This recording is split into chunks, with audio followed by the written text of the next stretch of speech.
Halo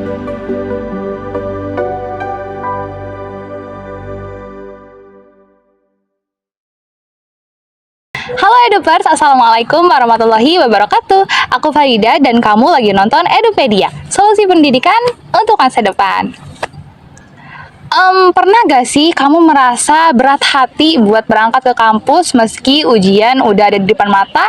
Atau mungkin kamu lebih tertarik untuk menghabiskan waktu dengan kegiatan lain yang lebih kamu nikmati daripada mengerjakan tugas kuliah? Tenang, kamu gak sendirian kok. Edupers, kalian harus tahu kalau rasa malas itu ialah fenomena umum yang sering kali dialami oleh semua orang, semua kalangan, baik mahasiswa ataupun pelajar. Namun, di balik rasa malas yang tampak sepele ini, tersembunyi berbagai permasalahan kompleks yang nantinya dapat berdampak signifikan pada masa depan kita. Dan pas banget di video kali ini kita akan membahas tentang rasa malas, mulai dari penyebab sampai tips untuk mengatasinya. Tentu saja aku gak sendirian di sini. Kita akan ngobrol santai sambil belajar dengan narasumber yang luar biasa banget. Beliau ialah mahasiswa dari program studi Pendidikan Biologi Universitas Siliwangi angkatan 2022. Beliau ini aktif di berbagai organisasi internal maupun eksternal, salah satunya di Rumah Kipka tahun 2023 kemarin, kemudian aktif juga di salah satu UKM atau unit kegiatan mahasiswa, yaitu UKM KIM, kemudian aktif juga di Paguyuban Duta Baca Kota Tasikmalaya, dan masih banyak lagi. Dan oh ya, beliau juga banyak meraih prestasi nih Edupers. Salah satunya lomba karya tulis ilmiah nasional pada Biology Learning Festival atau BioLive tahun 2023, dan yang terbaru itu ialah menjuarai lomba video sinematik jurusan pendidikan biologi pada ajang Porsembi 2024 yang diselenggarakan oleh Himap Bio Universitas Siliwangi. Kemudian masalah skill, jangan diragukan lagi ya teman-teman, beliau juga pecinta buku. Kita tahu ya kalau baca buku tuh malasnya minta ampun gitu. Baru 5 menit aja kita udah ngantuk. Jadi cocok banget nih narasumber kita kali ini mencerminkan seseorang yang berusaha untuk melawan rasa malas di dalam dirinya. Tapi sebelum itu ada kabar gembira nih sobat. Buat kalian mahasiswa kupu-kupu atau bosan di kosan terus dan ingin berorganisasi tapi bingung mulainya dari mana? Pas banget karena Rumah Kipka sebentar lagi akan membuka pendaftaran atau open recruitment bagi sobat semua yang ingin menjadi volunteer di kegiatan Rumah Kipka Expo 2024. Mau tahu apa aja persyaratan dan ketentuannya? Gampang, cukup follow akun @rumahkipka_unsil di Instagram dan pantengin terus info-info menarik selanjutnya. Linknya aku taruh di description box ya. Siapa ya kira-kira narasumber yang akan memberikan pengetahuan baru buat kita semua? Kali ini ialah Kak Saskia Fadila Nurrahman. Halo Kak. Halo. Dadah dulu kamera. Halo. Aku panggilnya Kak Saskia, Kak Fadila, atau siapa kira-kira? Boleh Kak Saskia, boleh Kia juga gak Oke, apa-apa. Kak Kia. Kak Kia kesibukannya apa aja nih belakangan ini? Kalau sekarang kesibukannya ya paling kuliah aja gitu, praktikum ya, bikin laprak, kemudian ikut juga beberapa lomba gitu sama di UKM juga gitu. Oh, biologi itu ada laprak-laprak kayak gitu ya? Iya ada. Ini aku berterima kasih banget loh, kakak udah berkenan meluangkan waktu buat berbagi ilmu sama kita, berbagi ilmu juga sama Edupers semua di rumah. So, Edupers, diam di tempat, jangan kemana-mana, yuk kita gali secara mendalam mengenai laziness can bring your life, dan kita juga akan bahas mengenai kebiasaan yang bikin kamu jadi semangat kuliah. So, tonton videonya sampai habis ya. Oke, kita kembali ke topik pembahasan. Nah, rasa malas itu ialah kondisi di mana seseorang merasa enggan atau tidak bersemangat untuk melakukan suatu aktivitas, meskipun ia sebenarnya bisa gitu, memiliki kemampuan untuk melakukannya. Dan ini tuh, rasa malas ini tuh bisa diibaratkan kayak ada sebuah dorongan dalam diri yang menarik kita untuk menunda-nunda atau menghindari tugas yang seharusnya kita kerjakan. Nah, meskipun rasa malas tersebut sering terasa mengganggu, memahami penyebabnya dapat membantu kita untuk mengatasinya. Nah, pertanyaan untuk kakak sendiri, apa saja sih penyebab munculnya rasa malas? Oke, terkait dengan penyebab munculnya rasa malas, ini sebenarnya ada banyak banget hal yang bisa menyebabkan kita menjadi malas. Oke. Tapi di sini aku akan bahas 5 aja penyebab munculnya rasa malas. Yang pertama adalah kurangnya motivasi. Oke. Jadi motivasi ini sangat penting bagi kita karena dengan adanya motivasi, kita akan menjadi lebih terdorong dan lebih bersemangat untuk melakukan sesuatu.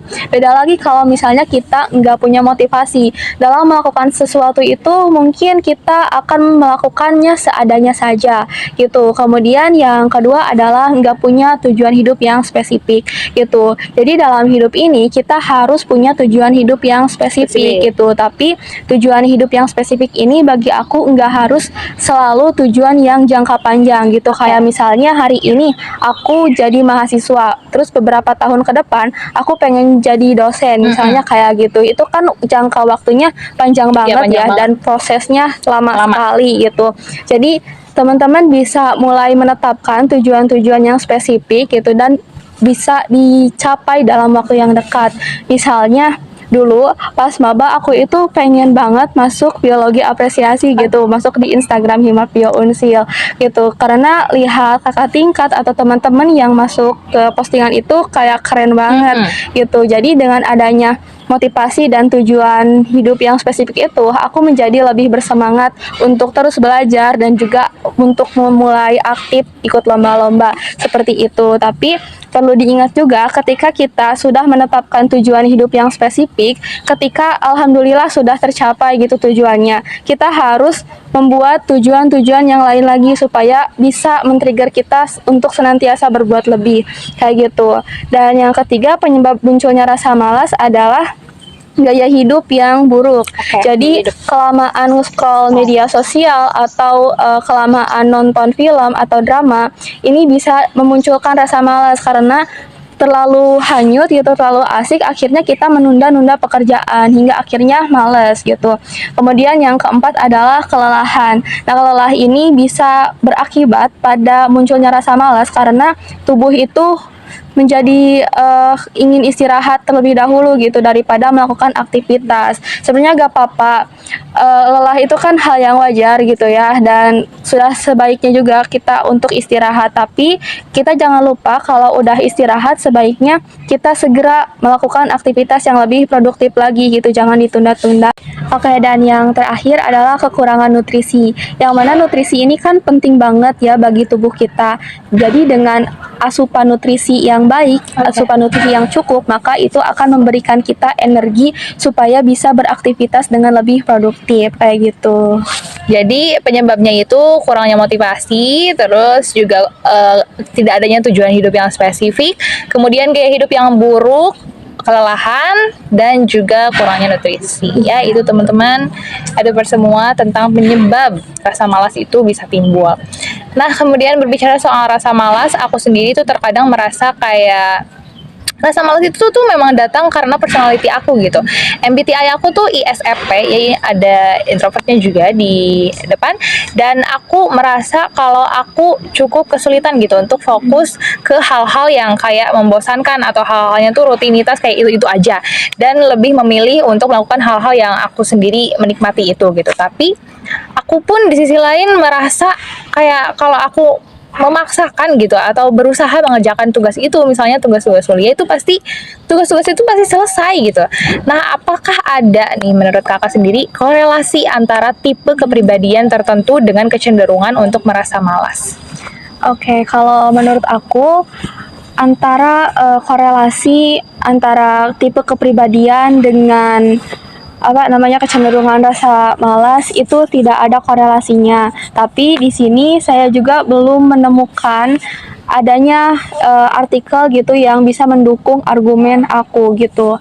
Tapi kenapa aku bilang nggak ada korelasinya sama sekali? Karena tadi sudah dijelaskan ada beberapa penyebab munculnya rasa malas, dan penyebab ini berpotensi muncul pada diri setiap individu, tidak melihat apakah tipe kepribadiannya introvert atau extrovert gitu.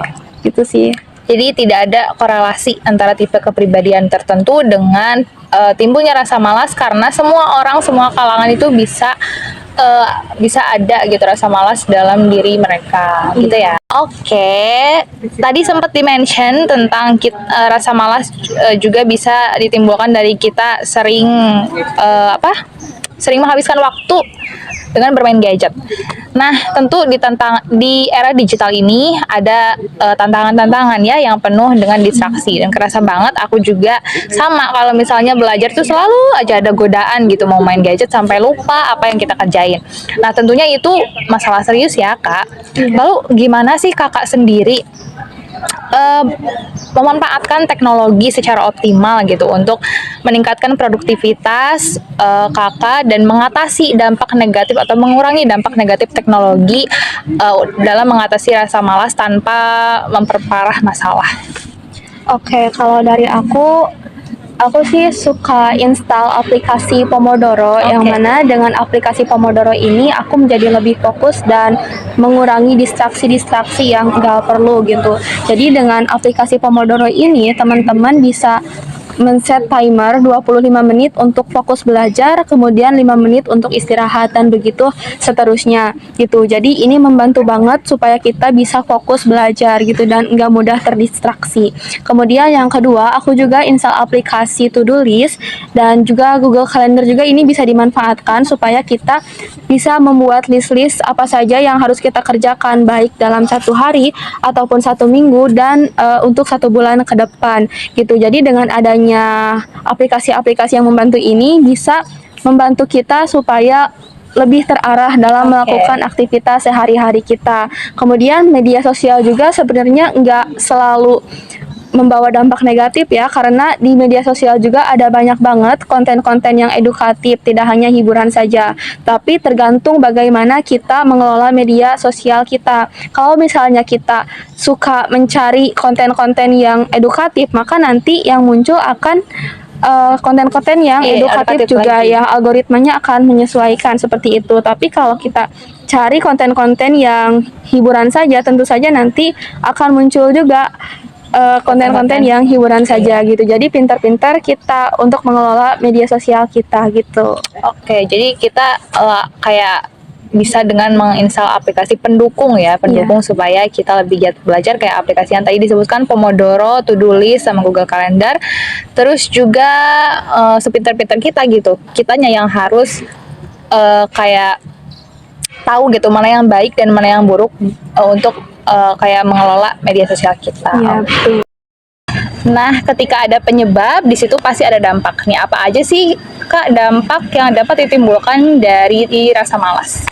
Oke, dampak dari rasa malas itu banyak banget ya kayak penyebabnya, tapi beberapa di antaranya adalah yang pertama, menurunnya fungsi otak. Jadi ketika kita malas, maka kita akan enggan melakukan segala sesuatu gitu, termasuk aktivitas-aktivitas yang bisa merangsang otak gitu. Nah, ketika kita enggan melakukan aktivitas yang dapat merangsang otak, maka fungsi otak ini akan menurun gitu. Kemudian yang kedua, dampak dari rasa malas ini adalah produktivitas yang menurun. Akibat malas karena nggak mau melakukan apa-apa, ya jadi produktivitas kita otomatis akan menurun gitu. Kemudian yang ketiga adalah menurunnya nilai atau dapat nilai yang rendah. Ya karena kita males, ya misalnya males belajar lah gitu. Sementara besoknya ada ujian, kita kan jadi nggak mempersiapkan apapun gitu untuk ujian itu. Makanya itu bisa berakibat pada mendapatnya nilai yang rendah gitu. Dan yang paling mungkin agak berat gitu ya dampaknya adalah mengecewakan orang tua. Iya benar. Karena orang tua mungkin di rumah ya sudah banting tulang kerja kelas, sudah berharap ya. Iya, berharap lebih ke kita supaya kita ini bisa belajar dengan baik gitu. Tapi yang kita dapatkan adalah nilai yang rendah karena adanya rasa malas tersebut. Jadi itu ya dampak dari rasa malas itu, bisa menurunnya fungsi otak, produktivitas menurun, kemudian mengecewakan orang tua dan mendapatkan nilai yang rendah gitu. Oke, itu dampak yang dapat ditimbulkan kalau kita malas-malasan ya teman-teman, apalagi malas belajar gitu. Nah, meskipun rasa malas tersebut ya, walaupun kita udah tahu mungkin penyebab, kemudian dampak, itu kadang seringkali masih sulit diatasi gitu ya. Namun bukan berarti kita tidak dapat melakukan apa-apa gitu. Nah, menurut kakak sendiri nih, versi kakak sendiri, bagaimana sih kakak membangun kebiasaan yang baik gitu, yang mendorong kakak untuk terpancing atau tersulut untuk melakukan aktivitas yang produktif dalam menjalankan keseharian? Oke, kalau dari aku itu supaya lebih giat belajar dan produktif dalam menjalani hari-hari aku, yang paling penting adalah mengatur waktu tidur karena bagi aku Oke. tidur itu penting, seperti itu. Nah, aku ngikutin tips dari dosen aku, kalau misalnya hari ini atau untuk besok nggak ada tugas yang penting banget buat dikerjain atau penting untuk dikumpulin di hari itu juga, maka usahakan jam 8 malam atau jam 9 malam itu untuk tidur, kemudian bangun lagi jam 3 oke. buat baca-baca buku atau nonton video yang lebih mengedukasi gitu untuk mendukung matkul di hari itu gitu. Kemudian aku juga setiap pagi suka buat to-do list supaya nanti di hari itu aku terarah gitu mau Iya, mau ngelakuin ngapain aja. apa aja, iya gitu. Tapi untuk menetapkan to-do list itu penting juga dicatat supaya kita menetapkan to-do list yang realistis gitu. Jangan karena kita terlalu bersemangat, maka to-do list Iya, yang betul. kita buat itu banyak banget hingga akhirnya nggak tercapai gitu. Ya akhirnya karena ada yang nggak kecapai, besoknya kita malah jadi males gitu karena kecewa sama diri sendiri. Itu sih yang aku alami, makanya buat to-do list yang wajar aja gitu, yang realistis bisa dicapai di hari Oke. itu. Kemudian aku juga bisa apa ya itu lagi untuk meningkatkan produktivitas itu biasanya ya baca-baca buku aja sih yang lebih memotivasi aku gitu aja.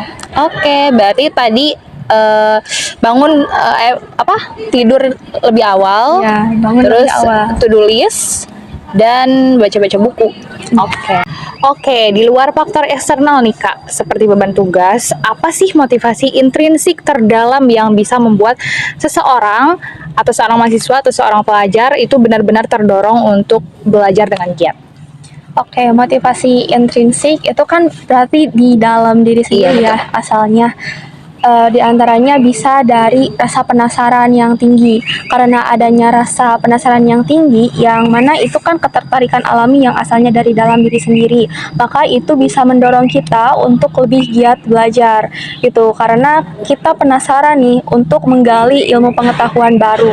Kemudian bisa juga karena tujuan pribadi dan ingin mendapatkan nilai yang baik gitu. Oke. Kan dulu waktu pas maba gitu ya, aku tadi cerita kalau aku pengen masuk ke biologi apresiasi gitu lah. Karena adanya tujuan itu, maka aku jadi lebih giat belajar dan lebih aktif gitu untuk mengikuti lomba-lomba. Kemudian bisa jadi tanggung jawab juga. Itu tanggung jawab bisa mendorong kita untuk lebih belajar dengan giat gitu. Karena dengan adanya tanggung jawab baik kepada diri sendiri maupun kepada orang tua yang sudah mendukung kita hingga sampai ke titik ini, maka kita bisa terdorong untuk lebih giat belajar kayak gitu. Oke, berarti tadi rasa penasaran, kemudian juga rasa bertanggung jawab ya, yang dapat mendorong seseorang untuk melawan rasa malas atau untuk menciptakan perasaan atau keinginan belajar dengan giat. Oke, selanjutnya aku penasaran juga sih, gimana sih kita bisa mengubah persepsi negatif tentang rasa malas menjadi lebih positif sehingga mahasiswa atau pelajar tuh jadi gak merasa bersalah atau malu gitu untuk mengakui kesulitan mereka. Oke, yang pertama yang perlu kita lakukan supaya bisa mengubah persepsi negatif mengenai malas itu adalah akui kalau malas itu adalah emosi yang valid, dan akui kalau rasa malas itu ada di dalam diri kita. Tapi setelah mengakui hal tersebut, jangan mewajarkan atau menormalisasi dan memanjakan rasa malas itu. Malah yang harusnya kita lakukan adalah bagaimana sih cara melawan rasa malas itu. Nah, itu yang membedakan setiap individu gitu. Apakah dia bisa melawan rasa malasnya ataukah tidak, seperti itu. Nah, supaya kita bisa melawan rasa malas, ya kita akui saja gitu kalau kesulitan dalam belajar itu adalah hal yang normal gitu, hal yang wajar. Dan pada proses belajar juga setidaknya kita harus hargai setiap progres yang kita lakukan, akui usaha dan kerja keras kita sekecil apapun itu gitu, dan berhenti membandingkan proses kita dengan proses orang lain dan fokuslah pada diri sendiri kayak gitu. Oke, berarti kita harus mengakui ya memang benar diri kita itu malas, tapi bukan berarti kita nggak berusaha untuk melawan hal tersebut. Oke sobat semua, itu dia pembahasan seputar laziness can ruin your life dan tips bagaimana cara mengatasinya. Intinya setiap individu itu unik ya Kak, dan punya cara yang berbeda untuk mengatasi rasa malas. Dan dengan mengenali kekuatan dan kelemahan diri serta menciptakan lingkungan yang mendukung, siapapun dapat meningkatkan motivasi dan produktivitas. Nah, dan ini juga perlu teman-teman garis bawahi bahwa belajar itu ialah investasi jangka panjang yang sangat penting.